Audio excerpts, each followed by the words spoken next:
I'm on the phone with Joe from Alabama, who's got an interesting story to share with us. Joe, thank you for being involved with this. Sure, glad to be a part of it. Okay, could you please describe your problem when you first came into the program? Well, I was at a state of mind where I was just kind of in depression, kind of the very lowest. I look back on it, it was kind of a gradual thing that had been going on for probably a few years prior to that, but it just kind of hit it at its lowest point by the time I touched base with you. You know, I was just kind of out of touch with people, not as involved with family and friends. Before I'd been very involved in church and civic organizations and clubs, and I just found myself getting withdrawn from that, and just kind of not being involved with anyone, and kind of just I probably gotten to the point where I could easily stay at home and not being involved and dreading going to work and that sort of thing. When you went searching for help, I do believe you referenced the term social anxiety on the internet. Is that correct? Yes, I did. Before I had always been involved in activities with social gatherings and sort. I found myself off in the corner by myself, not wanting to be around anybody, not engaging in conversations, and I noticed people were not as receptive to me as they had once used to be, and striking up conversations it's not something I would go after, where once people would be kind of wanting to get to know me. How did you know to search for social anxiety? How did you know that's part of what you had? Well, it was so different than I could just tell. When it got to be around like my closest family, and when they started noticing a change in me,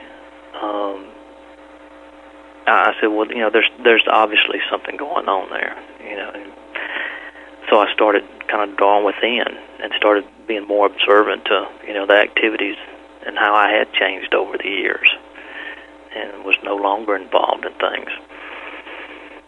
And I would find myself just, not avoiding people to one point, even at work, get involved with projects and team effort things, whereas I would be in the forefront of leading things. I was always starting out to take the back seat to things, not offering my opinion to issues.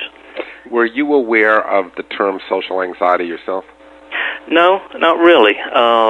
In my search on the internet, I was throwing out words of depression, anxiety, and I had not really heard that term, social anxiety. It wasn't until I read your writing that I seemed to fit the profile of that, and thought it was worth looking into. Okay, now, if I may ask, you reference yourself as a Christian. Can you just explain really briefly what that means? Really, the drawing on the spiritual side of my personality, your whole demeanor of things, your perception of outlook of things, the way you look within to find confidence. I was raised in a Christian heritage from childhood, and really was involved in church, and it really meant a lot in my raising, and it became a very instrumental part all through life. And I'd gotten sidetracked, really kind of put that on the back burner, and was no longer involved in things like choirs and other ministry activities involved in the church. Relying relying on my Lord Jesus Christ as my guidance. Well, thank you. No, I think that's very helpful to a lot of people who can relate to the same values that you're describing. Now, going back to the problem that you were first challenged with, depression, anxiety, your mood, your lifestyle, your overall attitude and energy, on a scale of 1 to 10, you know my famous skills, if 10 is the most severe and 1 is the least, what would you say the severity of your problem was when we first met? Oh, definitely a 7.5 to 8, definitely. Okay, now, moving down the scale, 1 is the best, total healing. Where would you say you're at right now? Oh gosh, there's days I feel like a 1, but I'd say around a 1 and a 2.